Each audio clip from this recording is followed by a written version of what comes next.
तो देखो गाइस, अभी कुछ ही दिनों पहले एक न्यूज़ तो सामने आया ही था कि ये जो बजाज पल्सर 220 एफ वाला जो मॉडल है ये फिर से अभी इसी इंडियन मार्केट के अंदर कमबैक करने वाला है। और ये वाला जो वीडियो है ये आपको मैंने दिया भी था इसी चैनल पर। लेकिन भाई ये जो बातें है ना, तो ये तो अलग साइड पर है, लेकिन भाई अभी कुछ रीजन सामने आए हैं जिसकी वजह से ये जो बाइक है ना ये फिर से अभी वैल्यू फॉर मनी भी होने वाला है। और आप शायद से खरीदना चाहते भी होंगे ये बाइक न्यू लॉन्च होने के बाद, क्योंकि भाई इसका कुछ रीजन जो है ना तो ये बहुत ज्यादा तगड़ा वाला है, जो कि आगे आपको मैं बताऊंगा इसी वीडियो के अंदर। तो वीडियो को भाई पूरा देखते रहना। तो मैं हूं अंकुन कर्मकार, आप देख रहे हो कर्मकर ब्लॉग्स। तो वीडियो को पूरा देखते रहना। शुरू करते हैं आज के वीडियो।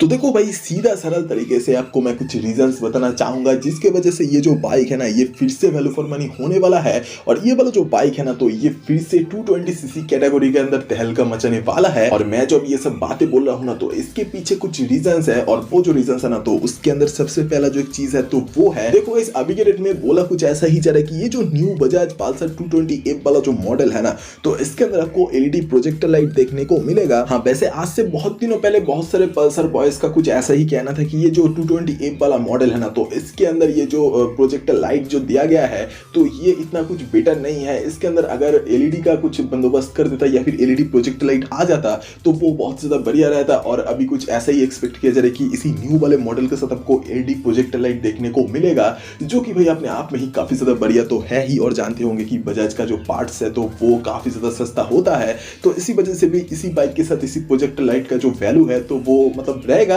लेकिन भाई दूसरे किसी भी बाइक की तरह उतना नहीं होगा। मतलब कम खर्चे में फुल जो धमाका है तो वही होगा। बाकी तो भाई एक और जो रीजन है ना तो वो है कि अभी के रेट में सुना कुछ ऐसा ही चल रहा है कि ये जो बजाज पल्सर 220 एफ वाला जो मॉडल है तो इसका एक टॉप वाला मॉडल लेके आने वाला है बजाज कंपनी, जिसके अंदर आपको देखने को मिलेगा डुअल चैनल एबीएस वाला सपोर्ट। और ये जो भाई बातें है ना तो ये अभी रूमर ही है। वैसे भाई ये जो अगर रूमर है ये अगर सच हो जाता है तो ये बहुत ज्यादा बढ़िया हो जाता है। मतलब डिस्क ब्रेक के साथ डुअल चैनल एबीएस का जो सीन है तो वो ही। और इसके अलावा और एक जो रीजन है ना तो वो है कि देखो ये जो 220 सीसी के अंदर ये जो बाइक है ना तो ये सबसे ज्यादा वैल्यू फॉर मनी है।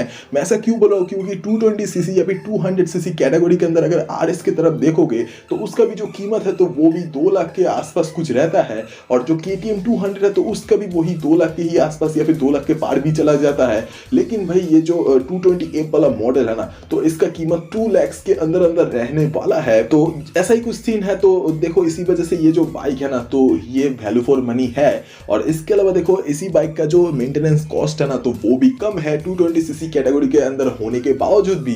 मैं ऐसा क्यों बोल रहा हूं, क्योंकि इस बाइक के अंदर जो आपको इंजन देखने को मिलता है ना तो ये एक लिक्विड कूल वाला इंजन नहीं है, तो इसी वजह से कॉस्ट भाई थोड़ा सा कम हो जाता है। और इसके अलावा ये जो इंजन है ना तो ये एक सिंगल सिलेंडर वाला ऑयल कूल इंजन है जो कि 220 सीसी वाला है। और ये वाला इंजन जो मैक्सिमम पावर प्रोड्यूस करता है ना तो वो है 21 bhp। और इसके अलावा ये वाला इंजन जो मैक्सिमम टॉर्क प्रोड्यूस करता है ना तो वो है 19 Nm। बाकी 5 स्पीड का आपको गियर बॉक्स देखने को मिलेगा। और इसके अलावा और एक भी चीज है जिसकी वजह से ये बाइक आप खरीद सकते हो या फिर मतलब अट्रैक्ट हो गए इसी बाइक की तरफ। और वो है कि देखो अभी के डेट में कुछ ऐसा ही बोला जा रहा है कि इसी बाइक के अंदर जो आपको एक न्यू मीटर कंसोल देखने को मिलेगा ना तो वो भी पहले की तरह ही सेमी डिजिटल वाला तो होगा, लेकिन है इसी न्यू सेमी डिजिटल वाले मीटर कंसोल में भी आपको जो ये गियर पोजिशनिंग इंडिकेटर जो है तो ये भी कुछ देखने को मिलेगा। बाकी भाई कम खर्चे में अगर इतना कुछ मिल रहा है तो भाई क्या गलत है, ये बाइक तो सही ही है। अगर ये सारा कुछ दे देता है कंपनी तो ये तो भाई बेस्ट बाइक होने वाला है अपने सेगमेंट के अंदर। और इसके अलावा देखो इसी बाइक के अंदर आपको देखने को मिलेगा जो सस्पेंशन सेटअप तो वो पहले की तरह ही है। मतलब कि देख ही सकते होंगे ये जो इमेज है तो इसके अंदर मतलब कि सामने टेलीस्कोपिक सस्पेंशन और पीछे वही कॉइल वाला जो शॉक एब्जॉर्बर है तो वही। तो यही है कुछ सारा का सारा सीन था जिसके वजह से ये जो बाइक है ये फिर से वैल्यू फॉर मनी होने वाला है। और ऐसे ही अभी एक्सपेक्ट किया जा रहा है कि जो जो चीजें अभी सामने आया है तो ये सारा कुछ चीजें अगर दे देता है कंपनी तो ये बाइक फिर से तहलका मचा देगा। तो ये वाला वीडियो आपको कैसा लगा ये कमेंट में बोल दो भाई। और अगर ये वाला वीडियो आपको पसंद आया तो please like share and subscribe करते हुए जाना। और सब्सक्राइब करने के लिए इसलिए बोलता हूँ क्योंकि सब्सक्राइब करने से आप लोग ऐसे ही तरीके का और भी कई सारे कुछ वीडियोस हर दिन देख सकते हो इस वाले चैनल पर। तो वीडियो देखने के लिए शुक्रिया। अगली बार फिर से मुलाकात होगा दोबारा। Thank you guys.